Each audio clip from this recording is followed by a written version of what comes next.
Assalamualaikum warahmatullahi wabarakatuh. Perkenalkan, nama saya Kartika Wijayanti, perwakilan dari kelompok TPK 5. Saya akan mempresentasikan hasil kerja kelompok kami. Nama kelompok kami ada Windy Nabila, Aji Prabowo, dan saya sendiri Kartika Wijayanti. Nama dan jenis UKM Windy Sel dan Usaha Dagang. Pembagian tugas dalam kelompok, Windy Nabila bertugas melakukan pengamatan selama 1 minggu 24 jam pada usaha dagangnya langsung secara aktual atau langsung.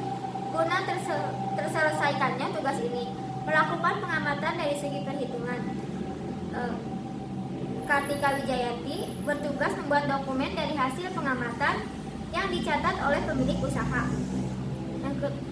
Aji Prabowo bertugas membantu Kartika Wijayanti dalam pembuatan file. Identifikasi masalah. Terdapat beberapa usaha yang sejenis sehingga menambah persaingan semakin ketat. Kedua, bagaimana peluang usaha konten kuota internet di daerah tempat usaha itu berdiri. Tiga, apakah akan mendapatkan keuntungan yang besar dalam menjalankan usaha konten kuota internet. Keempat, bagaimana perkembangan pemasaran kuota internet secara umum dan khusus.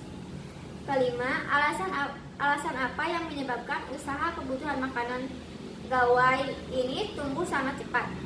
Analisis SWOT, strength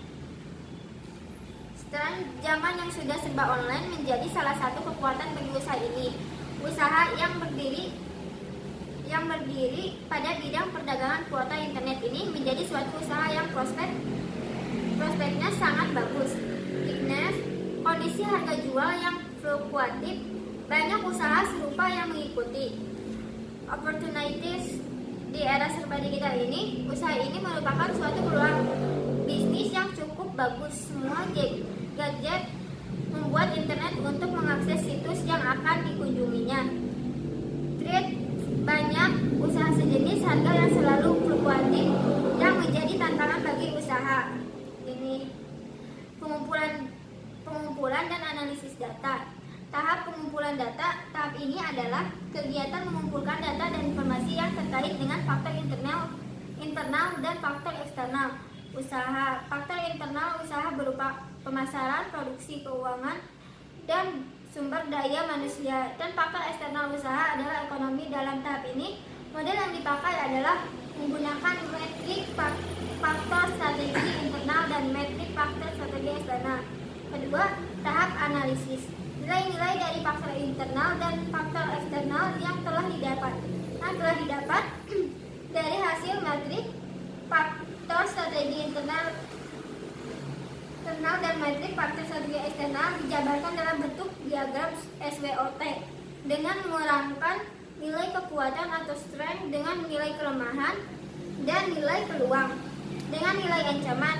Semua informasi disusun dalam berbentuk metrik, kemudian dianalisis untuk memperoleh strategi yang cocok dalam mengoptimalkan supaya untuk mencapai kinerja yang efisien dalam berkelanjutan.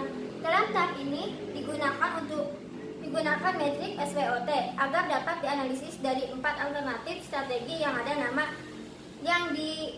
yang dimungkinkan bagi organisasi untuk bergerak maju. Apakah strategi strength, opportunities, strategi weakness, strategi strength, threat, atau strategi weakness. Pembuatan alternatif keputusan. Pada tahap ini, mengkaji ulang dari 4 strategi yang telah dirumuskan. Dalam tahap analisis, setelah itu diambillah keputusan dalam menentukan strategi yang paling menguntungkan, efektif, dan efisien bagi usaha ini berdasarkan metrik SWOT, dan pada akhirnya dapat disusun satu rencana strategis yang akan dijadikan pegangan dalam melakukan kegiatan selanjutnya. Melakukan analisis SWOT ini menyatakan pembuatan suatu metrik di mana masing-masing sel tersebut dapat diisi dengan pedoman sebagai berikut. Sel strength dibuat 5-10 kekuatan internal yang dimiliki pada suatu usaha. Sel weakness dibuat 5-10 kelemahan internal yang dimiliki pada suatu usaha. Self-opportunities dibuat 5-10 kekuatan eksternal yang dimiliki pada suatu usaha. Self-threats dibuat 5-10 kelemahan eksternal yang dimiliki pada suatu usaha. Analisis pengembangan keputusan dalam kondisi pasti. Pada tugas sebelumnya sudah dijelaskan bahwa dengan adanya kasus COVID-19 ini membuat usaha saya menjadi sepi dan tidak ramai. Dengan kondisi seperti ini yang terjadi terus-menerus membuat Bibisel harus melakukan perubahan dalam pengambilan keputusan karena agar terus bisa melanjutkan usaha ini supaya tidak tutup atau bangkrut. Saya selaku pemilik usaha ini memilih langkah pengambilan keputusan secara minimalis. Dengan pengambilan keputusan secara minimalis ini, maka keputusan adalah merubah jam operasional menjadi 24 jam. Karena pada keadaan ramai mampu menjual item yang paling sedikit 50. Ada beberapa keuntungan dengan mempertahankan waktu operasi 24 jam. Dengan 24 jam, sudah mengetahui track record penghasilan yang akan diperoleh. Dalam keadaan netral atau sepi pun, masih bisa menjual lebih banyak dibanding hanya beroperasi 12 jam saja.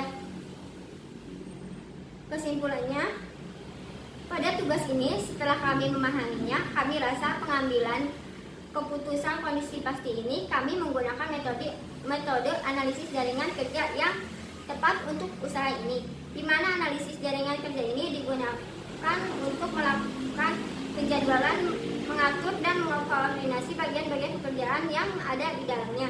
Dengan menggunakan metode ini, harapannya pekerjaan yang ada di dalamnya bisa lebih tersusun secara terstruktur dan juga bisa meningkatkan kembali usaha kami agar terus berkembang di tengah pandemi COVID-19 ini. Agar suatu keputusan yang diambil dari suatu alternatif tindakan dapat ditentukan dengan pasti. Karena jika tidak melakukan pengembangan dalam suatu usaha yang sedang dijalani akan bangkrut dan akhirnya menjadi rugi. Maka dari itu metode analisis jaringan kerja kami gunakan untuk usaha kami. Sekian dan terima kasih. Wassalamualaikum warahmatullahi wabarakatuh.